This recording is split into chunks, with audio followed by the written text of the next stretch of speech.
برحب بكم مشاهدينا الكرام في كل مكان في حلقة جديدة من برنامج بنت النيل. كل ما هو جديد بالنسبة لبنت النيل، المرأة المصرية وبالتالي الأسرة بأكملها. دعونا نأخذ هذا العنوان على اسم مصر، معا نقرأ نبدع نفكر. هذا هو عنوان معرض القاهرة الدولي للكتاب هذا العام في دورته الرابعة والخمسين، واللي بيستمر حتى 6 من فبراير الجاري بمشاركة 1074 ناشر مصريا وعربيا، والحقيقة من 53 دولة، من بينهم بقى دول جديدة كالمجر والدومينيكان، حيث يضم المعرض 500 فاعلية متنوعة. دعونا نفتح هذا الملف الهام الثقافي طبعا مما لا شك فيه، خاصة في ظل يعني ما نشهده الآن من إلكترونيات. يعني دلوقتي الكتب أصبحت بالنسبة لناس كتير شيء ثانوي، لأن هم بيفتحوا على الكتب الإلكترونية. فعايزين دي نقطة برضو عايزين نركز عليها تركيز قوي جدا. فدعونا نرحب بالدكتورة علا حويدق، أديبة وشاعرة. أهلا بحضرتك. أهلا بيكم قناة النيل الأخبار والجمهور الجميل اللي أنا دايما بحب أتقابل معه من خلال مبنى ماسبيرو العريق. أهلا بحضرتك يا فندم، مشرفانا.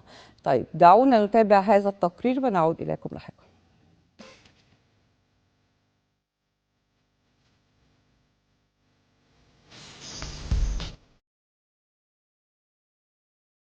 القراءة هي التي تنمي الفكر والتفكير والمهارات، كما لها دور بارز في الإبداع والابتكار والتطور والازدهار. ولقد أدركت جميع الثقافات والشعوب والأمم المتقدمة أهمية القراءة منذ قديم الأزل، ووجدوا أنها هي طريقتهم لبناء دولتهم ومجتمعهم. ومع انطلاق الدورة الرابعة والخمسين لمعرض القاهرة الدولي للكتاب خلال الفترة من 26 من يناير حتى 6 من فبراير عام 2023 بمركز مصر للمعارض الدولية بالتجمع الخامس، يحرص جميع المصريين على حضوره والاستمتاع بالندوات الثقافية به وشراء الكتب الجديدة لقراءتها والتعلم منها.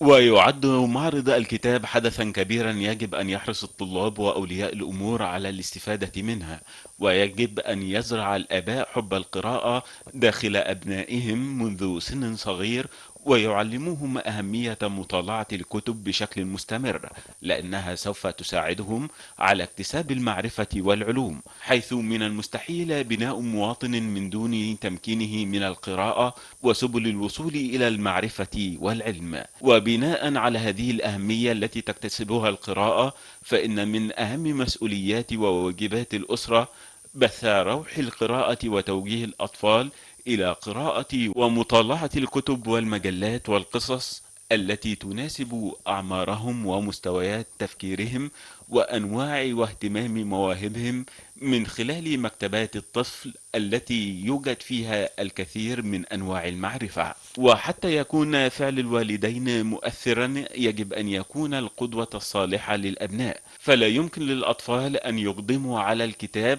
وهم يرون الكبار يعزفون عن المطالعة. ومعنى هذا أن التربية بالقدوة تكون ناجعة ومثمرة في تربية النشء.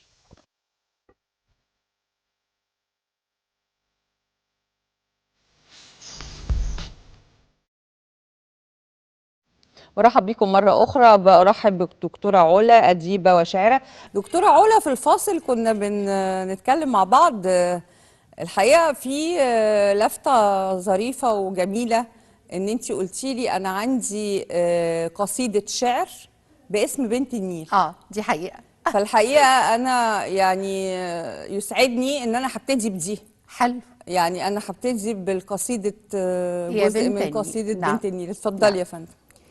يا بنت النيل ويا تاريخا فيه العزة والإصرار، حتشبسوت امرأة تعرف كيف تقود النصر بكل قرار، كانت تحكم بين يديها الحق شعار، كانت تعزف لحن الخلد والاستقرار. بنت النيل أمان الخائف، وهي المأوى والأقدار. شجر الدر في خارطة المجد إطار. أم المصريين أقامت بين الحب وبين الزمن الصعب جدار.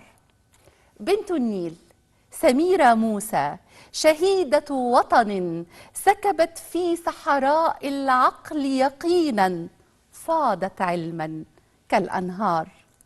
بنت النيل تعانق سحبا، صارت رمزا علما أدبا فنا، يهطل فيضا كالأمطار. أم كلثوم في ذاكرة الفن كوكب شرق شعاع منار. بنت النيل في عينيك بريق الحب كما الإبحار. بنت النيل قبل صباحك كان العالم دون نهار، كان البرق ينام حزينا كالليل الدامس دون ستار، وكأن الأرض انشقت هما والأعماق بلا أسرار. يا بنت القرن الحادي والعشرين، سنون العمر منك تغار. يا امرأة تلهم صمت الدنيا عشقا وجدا في الأشعار. يا امرأة تلجم دمع العين فيضحي أملا كالأنوار. يا بنت النيل ورمز الدنيا، يا قدس الطهر من الأطهار. يا بنت النيل عطاؤك دوما قلعة صدق لا تنهار. شكرا. عظيم. ده جزء من القصيدة يعني. ده شيء جميل جدا جدا الحقيقه، ولفته جميله ان انت القصيده مسمياها بنت النيل. فاحنا الحقيقه احنا دايما فخورين باسم البرنامج، يعني الحقيقه في كل المحافل بيشيدوا باسم البرنامج صح. بنت النيل. صح، لأن يعني هو تعبير صريح عن المرأة المصرية بنت النيل. يعني من هذه الأرض الطيبة جاءت المرأة المصرية بقوتها وعظمتها. نعم. فهي بنت طيب. النيل فعلا. خلينا وأحييكم على اختيار البرنامج. ربنا يعني يخليك يا فندم، شكرا لحضرتك. دلوقتي هندخل في الموضوع بتاع عرض القاهرة الدولي للكتاب في دوراته الرابعة والخمسين. حضرتك شايفاه ازاي السنة دي؟ بصي، هو المعرض أنا دايما يعني أثمن فكرة إقامة المعرض، لأني بقول دايما إنه الأمة التي تقرأ هي ما زالت بخير. معرض القاهرة الدولي للكتاب في دورته الرابعة والخمسين أعتقد إنها يعني أول يوم 125 ألف زائر، تاني يوم 250 ألف زائر. تحية للقائمين على هذا المعرض بتنسيقه يعني بسهولة. يعني الأول مثلا كان في صعوبة شوية في الوصول للمعرض، لأنه لما أقام في أرض التجمع الخامس وكده يعني كان شوية الناس قالت لا في صعوبة في الوصل، لكن توفير المواصلات، قيمة التذكرة، الفعاليات اللي موجودة، وفي اجازات على نصف العام. فطبعا وغير كده كمان انه معظم المدارس مثلا اصبحت او المؤسسات الجامعات الاهليه بقت بتاخد باصات للمعرض علشان الفعاليات اللي موجوده هناك، سواء كانت ندوات او اختيار شخصيه العام المبدع الرائع صلاح جاهين طبعا. ولما كانوا شغالين الليله الكبيره، التراث المصري الأصيل اللي هو أول ما بتحسي وبتسمعي الليلة الكبيرة اللي هي شكلت جزء من وجداننا فترة.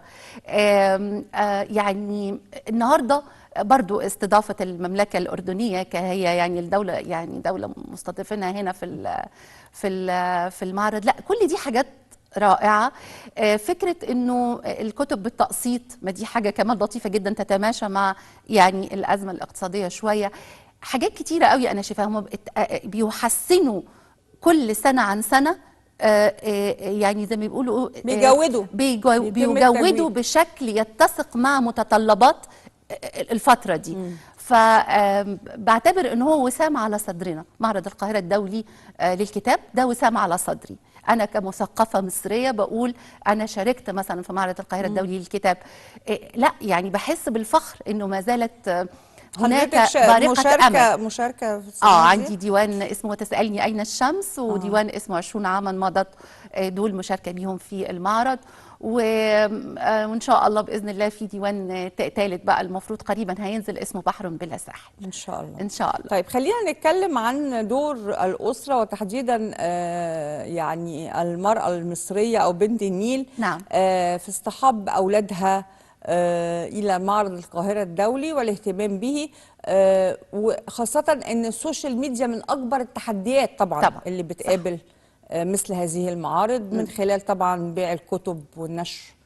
فحضرتك رأيك؟ بصي أنا شايفة إنه طبعا بتظل إشكالية السوشيال ميديا. السوشيال ميديا عندنا هنا هي مش هنضحك على نفسنا، يعني هي بتحارب فكرة الكتاب المقروء، لكن بيظل برضو هواية الكتاب المقروء موجودة يمكن في الجيل الأكبر، لكن الكتاب هو الصديق الذي لا يخون، هو الصديق الذي يعطي، تجديه أينما أردتي. أنت بتفتحي الكتاب هو ونس ليكي، ونس دائم ليكي، بيزود أفكارك ويعني بيغازل مشاعرك ووجدانك. لما بتقري مثلا قصيدة أو لما بتقري رواية بتؤثر فيكي. أنا أفتكر أن أنا كان ليا صديق روائي دكتور طارق منصور، كان أعطاني رواية علشان أناقشها، يعني كانت رواية اسمها زيزي هانم. قعدت في الروايه دي مش قادره، يعني مش قادره اسيب الروايه، عايزه اعرف النهايه هنوصل لفين. وكان عنده كان هو حكاء وله طريقه سرد رائعه.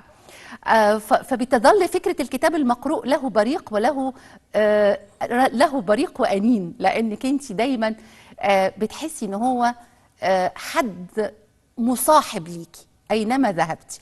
فكره الكتاب المقروء كمان فكره جيده، لكنها فيها استهلاك للعين، فيها انا مع التكنولوجيا جدا، بس ما تاثرش عليا سلبا يعني. وعايزه اقول لك انه يمكن انا قريبا حضرت مسرحيه للمبدع فنان العظيم محمد صبحي اسمها عيله عمل لها بلوك.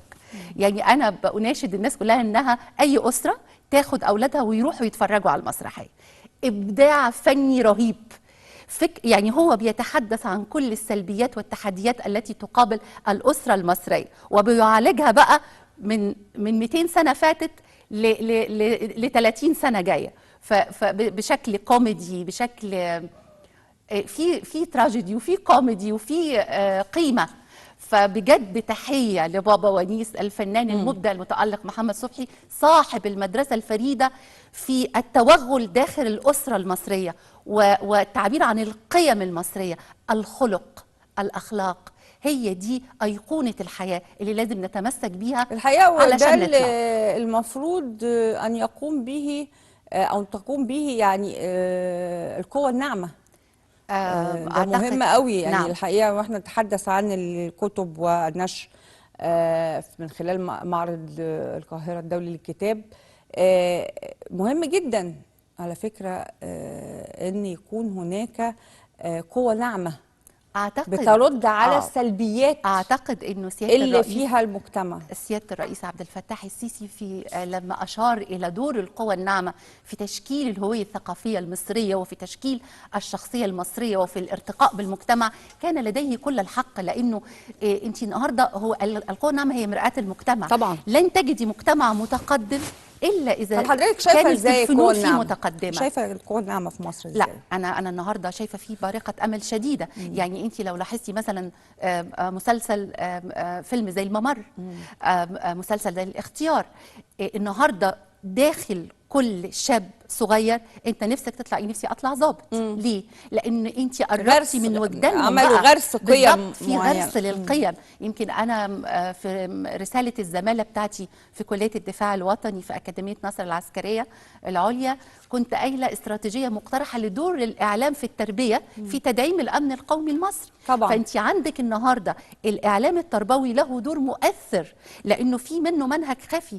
احنا كنا مرتبطين وجدانيا بمسلسل ليالي الحلميه سنوات طويله، شفنا يعني ايه الشهامه والايثار والجيره وحق الجيره والعطاء في تذوق. يعني التذوق الفن ده انا بقول دايما والاحياء الجميله الشعبيه القديمه المصريه، الحاره المصريه الاصيله الصميمه احنا بنستشعرها. انا بشتاق لمسلسل زي ليالي الحلمية، بشتاق لمسلسل زي الشهد والدموع، لأنه أنا بشوف أنه دي الأسرة المصرية الحقيقية الصميمة اللي كانت بتعطي دون مقابل. النهاردة أنا بستحضر ده علشان أستطيع أن أتحمل وأتحامل أن أنا أتعايش مع كل الصخب اللي احنا بنعيش فيه. طبعا احنا بنعيش في عصر صاخب جدا وسريع جدا، وسريع والوتيرة سريع، ويعني لولا، أنا بقول لولا أن هناك من يتمسكون بالثوابت لكان هناك في تخلخل. لكن احنا النهارده عارفه انا بقول دايما ايه، المثقفون عليهم عبء شديد جدا، لان هم دول الويه التنوير في المجتمع. دايما بنقول انه الثقافه هي مرآة المجتمع، فاذا كان المجتمع مضيئا ستكون المرآة مضيئه طبعا. يعني هم عليهم حمل كتير. ودور الفن ده حاجه انا بقول لولا الفن لما كانت الحياه. يعني التذوق الفني، ان انت لو انت متضايقه وسمعتي موسيقى، لو انت متضايقه وسمعتي اغنيه بتعبر عن حالتك النفسيه، هتقولي الله. فبتغسلي روحك، بتغسلي نفسك. لما بتقري قصيده او لما بتقري روايه، بحس يعني دي الحياه. انا خلينا ناخد المراحل المختلفه داخل الاسره المصريه. يعني ازاي ممكن نغرس في ولادنا اطفالنا حب القراءه؟ بصي ده شيء علشان القراءه بتبقى من الصغر. بالتاكيد، يعني بتبقى منذ الصغر. فازاي ممكن؟ هقول لك، انا والدي مثلا الله يرحمه كان اداني روايه مجدولين تحت ظلال الزيزفون، وقال لي اقريها عشان نتناقش فيها. وانا قراتها وكنت عماله اعيط وابكي بكاء شديد جدا في مشهد بقى موت حبيبته. وبابا قعد قال لي، طبطب عليا كده وربط على كتفي وقال لي يا علا، انا وانا في سنك عيطت نفس دموعي بللت الكتاب. هو انا حبيت القراءه منين؟ لان بابا اللي حببني القراءه. انا عارفه انه التحديات دلوقتي كمان صعبه، انا بنتي مش هتحب القراءه زيي، بس انا بقول ان احنا بنحاول برضو. ما زال الخير في الجيل، يعني الاجيال فيها خير، بس ندخل لهم بمدخلهم. هم مشكلتهم ان ايقاعهم سريع جدا، هم المعلومه عندهم ما عندهمش طاقه اخذ المعلومه لفتره طويله، هم عايزين معلومه سريعه تكوي، زي اكلهم، زي شربهم، زي الاوفر سايز اللي بيلبسوه. هم ما عندهمش حته التنسيق والتنمق. فانا رايي ان احنا نقدر ندخل لاولادنا بس بطريقتهم، يعني تعملي لهم الاكل الصحي بس بطريقتهم، فانت تعملي لهم الشيء المفيد بس بطريقتهم. يعني هم لا يستطيعوا، ما اقدرش ادي لبنتي كتاب واقول لها اقعدي اقري ده، لكن مثلا ممكن اديها ثواب. يعني انا مثلا هتروحي الرحله الفلانيه لو انت خلصتي الكتاب ده وتعالي ناقشيني فيه، واديها حاجات مش مثقله عليها، اديها الحاجه السهل اليسير علشان تقدر تيجي معايا. ما هي ممكن تعترض وتقولي طيب حاضر وما تنفذش. فهو لا، يعني احنا محتاجين ده ونقرب قوي من ولادنا. ويا ريت الموبايل، يعني الموبايل على قد ما هو مفيد وتطور تكنولوجي رائع جدا وبيخدمنا كلنا وبنستخدمه في شغلنا، لكن بيظل الموبايل ده في مشاكل كتيرة لو أنا سبته لولادي هيروحوا مش هيرجعوا. فلازم فكرة الموبايل يعني ساعات كتيرة قوي أشوف أطفال صغيرين بيقعدوا على الموبايل بالأربع ساعات يلعبوا جيمز بس. طب إيه الاستفادة اللي هم هيستفيدوها كأطفال؟ إيه اللي هيطور فكرهم؟ مفيش. هو قاعد بيلعب جيمز. لما بتيجي تلاقي، يعني انا بقول ان الشاشه دي الجيمز لها بريق، انت ممكن تصدير بقى اي حاجه، يعني بالزبط. بيتصدر وهنا اشياء سلبيه كثيره. بالظبط. وهنا خطر رهيب، هنا خطر رهيب. يمكن الفنان محمد صبحي اشار لده، قال لك الكرتون اللي بيروج دلوقتي لايه؟ في كرتون بيروج دلوقتي لايه؟ النتفليكس والقنوات اللي هي اللي على الموبايل ده. دي كارثه. دي لازم تعملي حدود، تعرفي ايه اللي بيخش في دماغ ولادك وايه اللي ما بيخشش، عشان هو النشء هو ده الارض التي، يعني الارض الثابته اللي بتبني عليها بنايه. يا اما هتبني على ارض تتخلخل، يا اما هتبني على ارض لها راسخه. دي حقيقه. طيب نتكلم عن معالجه قضايا المجتمع، دور القراءه والاطلاع في يعني معالجة وحل قضايا بصي المجتمع. يعني المعلومه النهارده بقت معلومه سريعه قوي وبتقدري تجيبيها بسرعه، يعني تدخلي على الانترنت تجيبي اي معلومه انت عايزاها. فانت هنرجع تاني نقول انت ازاي يعني تستقطبي جيل، هو جيل سريع جدا، ازاي تستقطبيه ان هو يرجع يقرا. ازاي بقى؟ لازم تشوفي هو حابب ايه. نمره 2، اعاده فكره انه ابنك موهبته ايه. يعني انا بنتي مثلا مريم بترسم رسم رائع. هي مره رسمت فراشه وقطه، والاتنين بيبصوا عينيهم في بعض بتحدي كانها فور دايمنشن. فانا بقول لها انت نقلتي الرسمه دي؟ فقالت لي لا ده انا رسمها. كانت قاعده بتتغدى ورسمت. هي مش مدركه قيمه الموهبه، هي مش مدركاه. هي تقول لك لا لا لا ماليش. قلت لها تعالي ناخد كورسز في الرسم. قالت لي لا لا لا ماليش نفس، مش عايزه مش عايزه. قلت لها انت ربنا رزقك بشيء نادر، اللي هو فكره انك انت بتقدري ترسمي من فكرك، بس من خيالك. فلازم الولاد يبقوا عارفين ايه موهبتهم. لو انا ابني موهبته رياضيه انا اشجعه، لو بنتي موهبتها مثلا فن او رسم او تمثيل او غناء، يعني انا لازم اعلي افهمها ان ده رزق ربنا اديهولها ولازم تحافظي عليه. يا رساله يا مريم، لازم تحافظي على موهبه الرسم. واي واحد عنده موهبه لازم الاب والام يتبنوا الموهبه دي. طيب، نصيحة لكل من لم يقوم بزيارة لا معرض ارجوكوا القاهرة الدولي للكتاب، ارجوكوا خاصة إن في دول السنة دي لأول مرة المجر نعم الدومينيكان نعم اشتركوا في اشتركوا. نعم نعم. اعتبرها رحله زي ما بتروح في اي رحله. اعتبرها رحله. خد الاب والام ياخدوا ولادهم ويروحوا المعرض، يقضوا يوم يعني فاميلي داي، يعني يوم كده عائلي، يروحوا يقضوا كل واحد يختار ما يتسق معاه اللي هو حبه. انا هجيب لك الكتب دي، انت لو نجحت السنه دي او في الترم ده انا هعمل لك كذا. دايما انا شايفه ان الجيل ده له الثواب والعقاب. يعني ايه؟ اربطي له المصالح. هو عشان جيل عنده بتهمه الماده شويه، فانت اربطي دايما تحقيق الاهداف عنده باشياء. يعني انت لو نجحت السنه دي مثلا هتسافر، انت لو نجحت السنه دي هجيب لك مثلا السنيكر الجديد اللي انت عايزه. لو نجحت يعني فاهمه قصدي؟ اربطي له، لانه شو انا حبايبي لا، كلكم، دي بس حقيقة، انتوا بس حضرتك الجيل بتتكلمي بتاع بمنتهى الشفافية بالظبط الحقيقة. بتاع مصالح. يعني انت اربطي له الحاجه اللي انت بترغبي تحقيقها باشياء ماديه محسوسه. هو عايز ياكل مثلا في الويك اند في الحته الفلانيه، لو عملت كذا هناكل في الويك اند، لو عملت كذا هنخرج. لو يعني خليله اربطي له دايما الاشياء عنده باشياء هو عايز يعملها. فدي مهمه جدا طبعا يعني. الحقيقة حديثك مع حضرتك ممتع. ميرسي. دكتورة علا حويدق، بنت النيل ربنا يخليكم. والأديبة والشاعرة، أنا بشكرك معانا ونورتينا وشرفتينا في برنامج بنت ميرسي النيل. جدا يا دينا، وميرسي لجمهورنا الكريم. وعايزه اقول لكم يعني يا رب يا رب احفظ مصر امنه مطمئنه سالمه يا رب، لانه مصر دي فعلا ام الدنيا وتستحق تكون ام الدنيا. شكرا جزيلا. شكرا لحضرتك. احنا هنلقاكم بعد الفاصل والموضوع الثاني في حلقة هذا اليوم.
برحب بيكم. معانا دلوقتي نموذجين نفخر بهم جميعا الحقيقة، ولادنا اللي خاضوا في بريطانيا بالنسبة للعبة الاسكواش. فقد حصدت البعثة المصرية للسكواش المشاركة في بطولة بريطانيا المفتوحة للناشئين أول 3 ميداليات ذهبية، وذلك في منافسات تحت 11 سنة وتحت 13 سنة.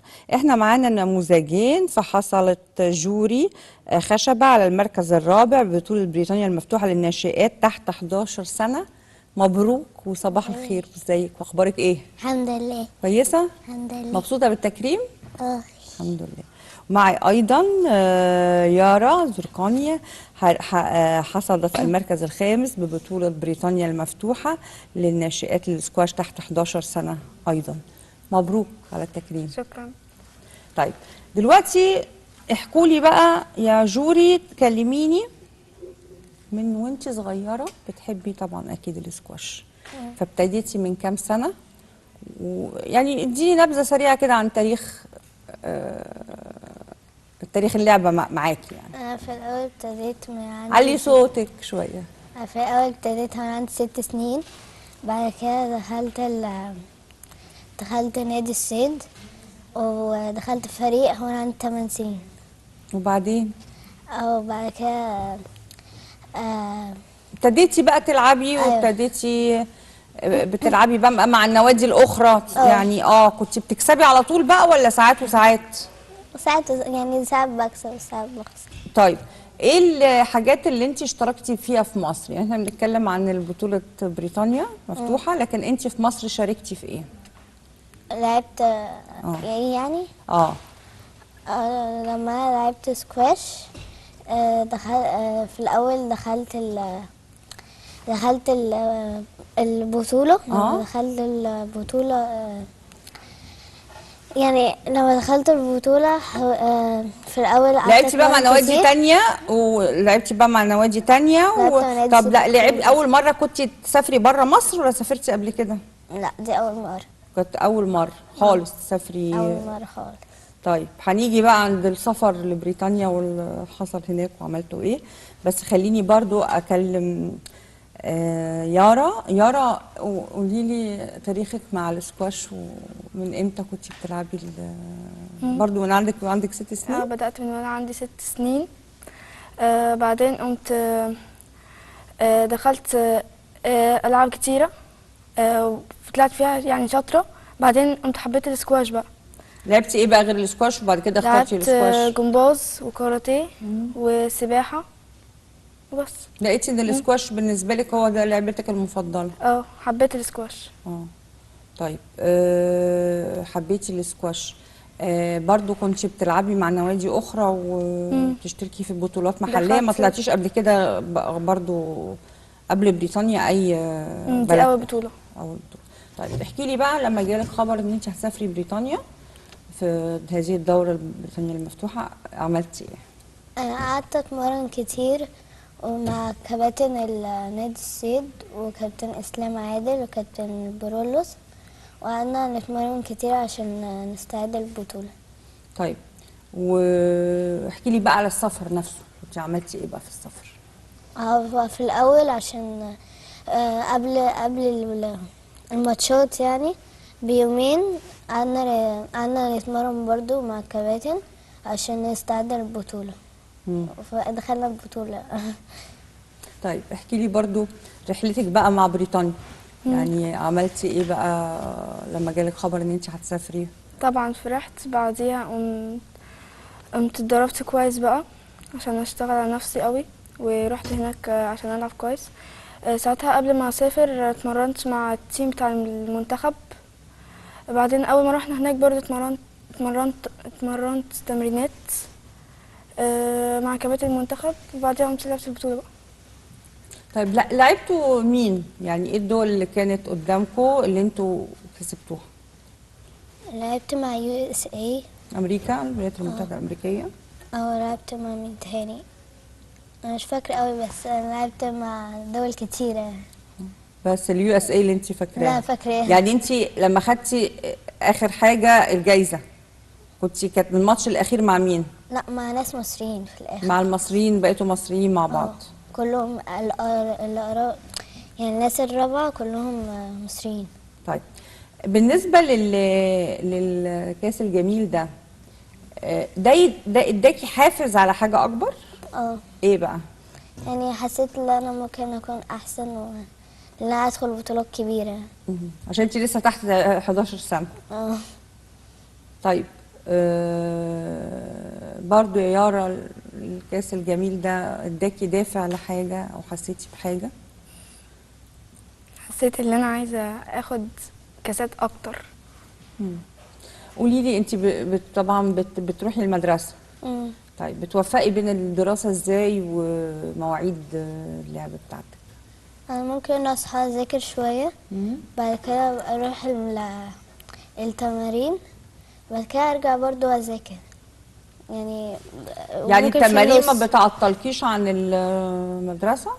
لا عادي، ممكن احل الواجبات بتاعتي في المدرسه، بعد كده لما اروح اذاكر، بعد كده اروح التمارين، بعد كده ارجع تاني اذاكر. بتتدربي كام يوم في الاسبوع؟